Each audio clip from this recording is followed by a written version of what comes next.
نحمد و نصلی علی رسول الکریم اما بعد فاعوذ باللہ من الشیطان الرجیم بسم اللہ الرحمن الرحیم قل ادعوا اللہ او ادعوا الرحمن ایما تدعوا فلہ الاسماء الحسنى ولا تجہر بصلاتک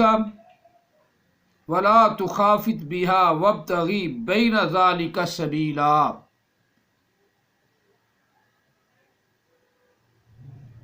آمنت باللہ صدق اللہ العظیم۔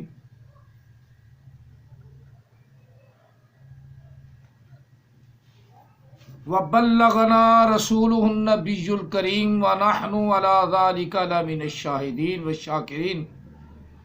والحمد للہ رب العالمین۔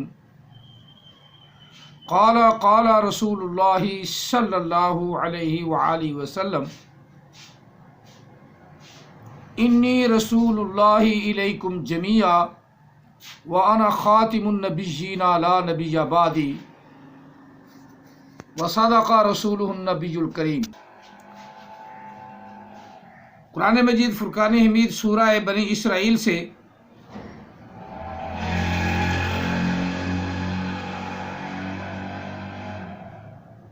آیا مقدسہ نمبر 110 تلاوت کرنے کا شرف حاصل کیا ہے۔ اللہ تعالی ہم سب کو قرآن پاک کی تلاوت کرنے کی توفیق عطا فرمائے۔ اور جو سورت میں نے پڑھی ہے، سورت یہ مکیہ بنی اسرائیل سورت مکیہ ہے۔ اسی کے تحت ایک مرتبہ پہلے بھی گفتگو ہوئی ہے اور اب پھر صلاۃ کا ذکر ہے جو رسول اللہ صلی اللہ علیہ وآلہ وسلم نے ادا فرمائی، اور جس کا عام حدیثہ بھی بڑی شد و مد سے مسلمانوں کو کوستا ہے۔ لو جی ان کی صلاۃ ایسی ہے، قرآن پاک کی صلاۃ تو ایسے ہے، ان کی صلاۃ ایسے ہے، یہ وہ اعتراض کرتا ہے، یہ اعتراض کرتا ہے، اور مسلمانوں کی صلاۃ کو یا نماز کو وہ نماز نہیں سمجھتا، صلاۃ نہیں سمجھتا، صلاۃ پتہ نہیں وہ کون سی ہے۔ ہمارے آقا علیہ السلام نے جو صلاۃ مکے میں پڑھی اس کا ذکر یہاں ہے، جو مدینے میں پڑھی اس کا ذکر دوسری آیات مقدسات میں، اور خاص طور پہ جنگ کے دوران، سفر کے دوران، اس میں اللہ تعالیٰ نے وضاحت کے ساتھ نبی علیہ الصلوۃ والسلام کو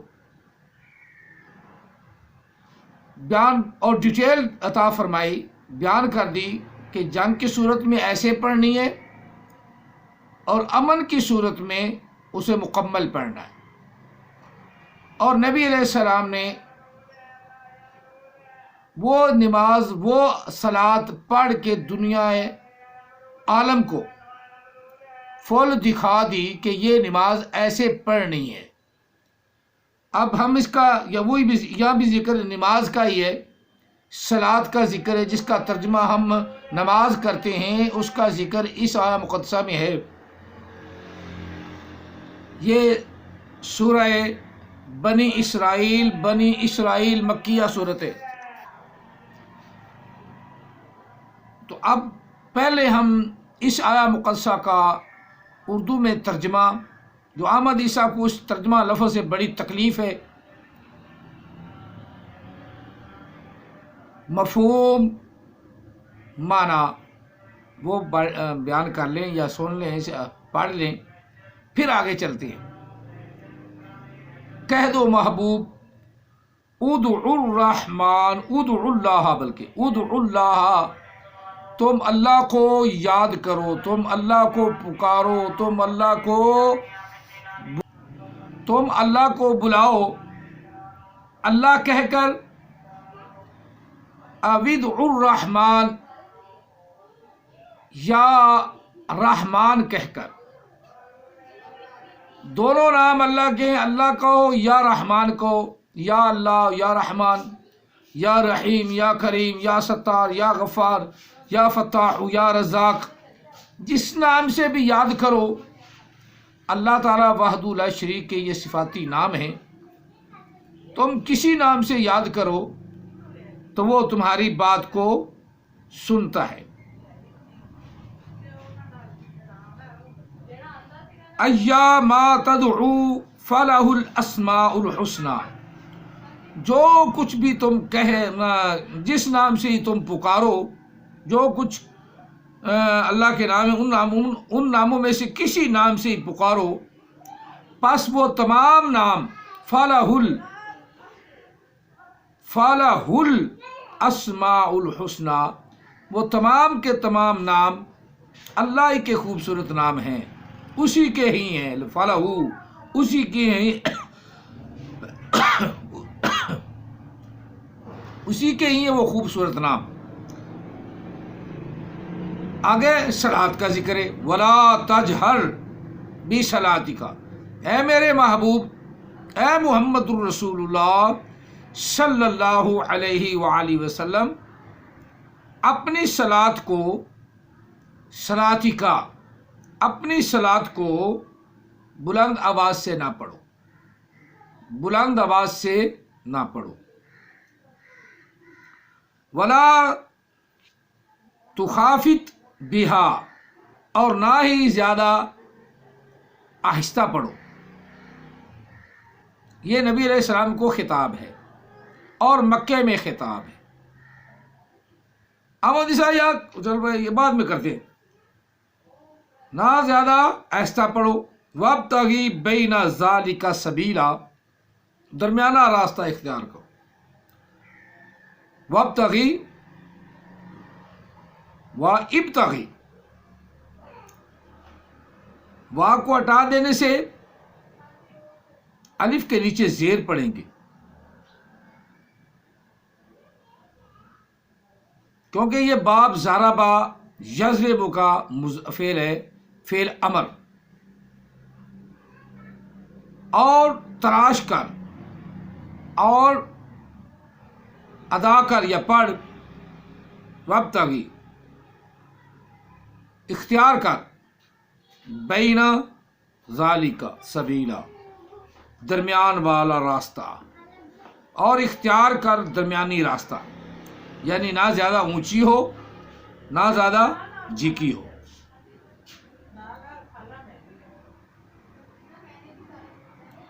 اب یہاں احمد عیسیٰ کہتا ہے کہ یہ دیکھو جی، مسلمانوں کی نماز، مسلمانوں کی صلات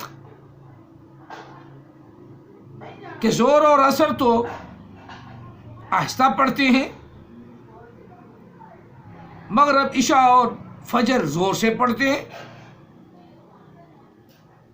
اب یہاں اللہ تعالیٰ بھی تو یہی فرما رہا ہے، حالانکہ سورت مکی ہے،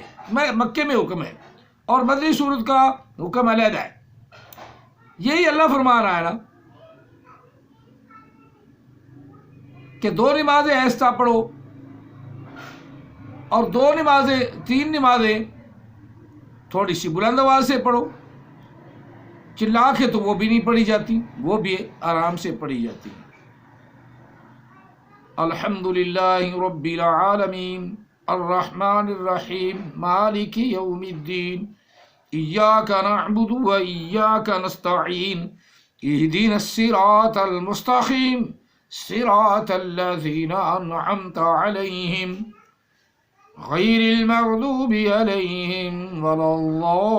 الضالین۔ قل ادعوا اللہ او ادعوا الرحمن ایاما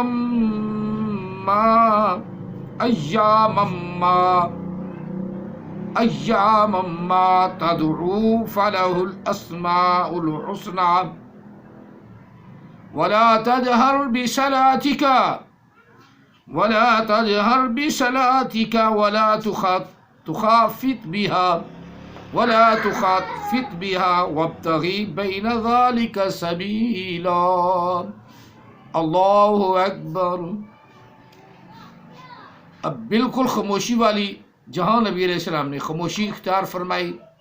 وہ زور اور اثر ہے، جہاں نبی علیہ السلام نے درمیانی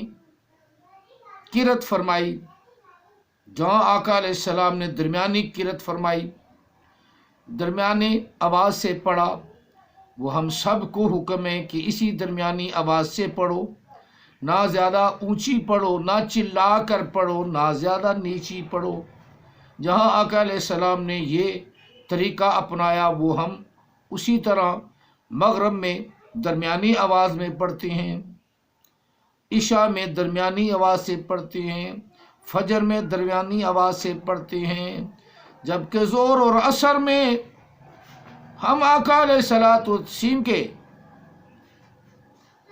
حکم کے پابند ہیں اور نبی علیہ السلام اللہ کے حکم کے پابند ہیں، اللہ کے حکم کو پسند فرماتے ہیں۔ اب ہمیں چاہیے، رب نے فرمایا جس طرح میرا نبی کرے اسی طرح کرو، جس طرح میرا نبی ادا کرتا ہے اسی طرح تم بھی ادا کرو۔ میرے نبی نے ظہر اور عصر میں آواز کو جی کا رکھا ہے، مغرب اور عشاء اور فجر میں درمیانی آواز میں پڑھو، زور سے چلا کے نہ پڑھو۔ یہی حکم قرآن پاک میں، سورت مکی میں بھی یہی حکم، اور مدنی میں تو اللہ تعالیٰ وحدہ لا شریک نے وضاحت کے ساتھ ارشاد فرما دیا کہ محبوب اب تمہیں کوئی خطرہ نہیں، کوئی خطرہ نہیں۔ قرآن پاک کو اونچی آواز میں پڑھو، اقیم الصلاۃ اقیم الصلاۃ لدلوک الشمس الی غسق اللیل وقرآن الفجر ان قرآن الفجر کان مشہودا۔ وہاں اونچی آواز میں پڑھنا ہے۔ تو احمد عیسیٰ کا میں ایک اور تمہیں جھوٹ بتاتا ہوں، احمد عیسیٰ کا جھوٹا انسان کا جھوٹ ہی تو ہم تلاش کرتے ہوتے ہیں، اور وہ کون سا مناظر خان چاول سا آئے گا جیل اجڈ، اوپر سے دیکھ کر قرآن پڑھنا نہیں آتا۔ لیکن احمد عیسیٰ کے ماننے والے کہتے ہیں احمد عیسیٰ از رائٹ، کیونکہ وہ Sultan is knight, president is knight, president is knight. Ahmad Isa is right, president is knight. یسألونک عن الساعہ، محبوب آپ سے قیامت کی نشانیوں کے بارے میں سوال کرتے ہیں، پوچھتے ہیں، تو یسألونک ملوٹوں سے پوچھتے ہیں، ہم سے نہیں پوچھتے، تو ہم آپ چبل سے کیسے پوچھیں بھائی؟ جس کو اوپر سے دیکھ کے قرآن پڑھنا نہیں آتا وہ اس کی توضیح کیا بیان کرے گا، وہ اس کی تشریح بیان کرے گا؟ ہاں، بکواس اور بھونکنا اس کا کام ہے۔ جو صحابہ کرام علیہ مردوان نے تشریح کر دی، اور تفسیر ابن عباس رضی اللہ تعالی عنہ،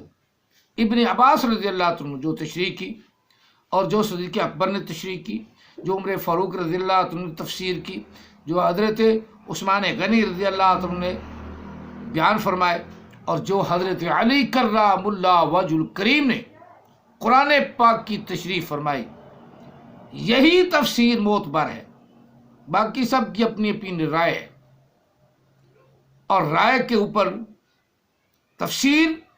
صحابہ کرام علیہ مردوان کی ہے، اور صحابہ کرام علیہ مردوان اس بات پہ مکمل ایمان رکھتے تھے، ما کان محمد ابا احد من رجالکم ولکن رسول اللہ وخاتم النبیین وکان اللہ بکل شیء علیما۔ اور قال رسول اللہ صلی اللہ علیہ وسلم انی رسول اللہ الیکم جمیعا وانا خاتم النبیین لا نبی بعدی وصدق رسول النبی الکریم۔ اس پر صحابہ کا ایمان تھا، اور صحابہ نے وہی چیز جو ان کا ایمان تھا، جو ان کا ایقان تھا، تابعین کو بتایا کہ یہ تم نے آگے پھیلانا ہے۔ تابعین کی مہربانی، تابعین کا شکریہ، تابعین کی یہ سمجھو کہ نہایت ہی پر جذبہ شفقت ہے کہ انہوں نے حدیثیں لکھ کر، قرآن پاک کو پوری طرح لکھ کر اور اس کا من و عن سب کچھ تشریح کے ساتھ بتا کر امت مسلمہ پہ، ہم پہ احسان عظیم کیا کہ انہوں نے صحابہ سے دین لے کر ہم تک پہنچایا، اور اس دین کے اندر کوئی رد و بدل کرے اور کہے کہ دین میں میرا ذکر نہ، قرآن میں میرا ذکر ہے، قرآن میری تاریخ ہے، تو میں کہتا ہوں قرآن میری تاریخ ہے، کیونکہ ہم سب قرآن کو ماننے والے ہیں، ہماری تاریخ تو ہے، ہمیں اللہ تعالیٰ جنت میں لے جائے گا۔ اور جو جھوٹ بولتا ہے کہ قرآن میری تاریخ بتاتا ہے تو وہ تو جہنم میں جائے گا۔ وہ تو قرآن تو میری تاریخ ہے، جو نیک ہیں ان کی تاریخ بتاتا ہے، بدوں کو تو وعید سناتا ہے، بدوں کو تو قرآن پاک ڈانٹ پلاتا ہے، بدوں کو ڈانٹ ملتی ہے اور جہنم کی نوید ملتی ہے۔ اب جہنم کی نوید احمد عیسیٰ جیسے کو تو ملنی ملنی، اور خود ہی جہنم کا ایک ذریعہ بنے ہوئے، جہنم کا ایندھن بنے ہوئے، اور یہی بنیں گے جو قرآن کے خلاف بولتے ہیں، قرآن کی تشریح کو بدلتے ہیں، اوپر سے دیکھ کے صحیح پڑھنا بھی نہیں آتا، پھر اس کا مفہوم اور ترجمہ بھی صحیح نہیں آتا، مفہوم ہی بیان کر دے۔ سر ہننا کا اوپر سے اترے، لے ساری دنیا کی ڈکشنری اٹھا لو، احمد عیسیٰ کے ماننے والوں، اس گدھے کو پوجنے والوں، اس حرام زادے کو اپنی دل کی زینت بنانے والوں، اس کو اپنی سجدہ گاہ بنانے والوں، یہ تو حرام زادہ ہے، جو مرضی کرو۔ سر ہننا کا پوری کائنات کی ساری ڈکشنری اٹھا لو، سر ہننا کا ترجمہ یا مفہوم تلاش کرو کہ اوپر سے صحابہ ثاقب اترے، کسی میں، کسی ایک میں، تو جتنا احمد عیسیٰ کہتا اتنا میں دینے کے لیے تیار ہوں۔ ہاں، سر ہننا کا یہ جو سر ہننا، سر کر کے اترے، یہ سر کر کے جو اترے ترجمہ سر ہننا کا اترے ترجمہ یا مفہوم پوری جہان کی ڈکشنریوں میں، میں چیلنج کے ساتھ کہتا ہوں تم تلاش کرو، تمہیں مل جائے تو 1,00,000 روپیہ اپنی طاقت کے مطابق میں دینے کے لیے تیار ہوں۔ سر ہننا کا یہ ترجمہ جو احمد عیسیٰ کرتا ہے، سر کر کے اترے۔ میں تو کئی غلطیاں اس کی نشاندہی کی ہے، لیکن اس کے ماننے والے بھی پکی حرام زادی ہیں، وہ تلاش کے لیے نکلتے ہی نہیں۔ وہ جائے ہے نا، کیا اس کا نام ہے، گور شاہی کا ماننے والا یونس، جو کہہ رہے گا مولویوں کی بات نہ کرنا، مولوی کی بات نہ سننا، مولوی جو غلط کہہ دیتے ہیں، مولوی تمہیں راہ سے بدراہ کر دیں گے۔ الہ کوئی نہیں مان سکتا، تو اللہ مان سکتا ہے، نعوذ باللہ من ذالک۔ یہ اپنے مریدوں کو وہ سبق دے رہا ہے کہ گور شاہی کو سجدہ کرنا جائز ہے، گور شاہی اللہ ہے، ریاض گور شاہی اللہ ہے، اور جو اس طرح کے وہ بھی حرام زادہ ہے، یونس گور شاہی بھی حرام زادہ ہے۔ اللہ کوئی نہیں مان سکتا، اللہ کوئی نہیں بن سکتا، اللہ کا بندہ بن سکتا ہے۔ بہرحال بات میری کافی حد تک آپ لوگوں کو سمجھ آئی ہے، اگر نہیں سمجھ آئی تو پھر خدا سمجھ عطا فرمائے۔ اور قرآن پاک بڑی وضاحت کے ساتھ کہتا ہے کہ صلاۃ قائم کرو، جب صلاۃ قائم کرو گے تو آہستہ آہستہ تمہیں دین کی خبر بھی ملتی جائے گی، دین کی سمجھ بھی پیدا ہوگی، اور رب تعالیٰ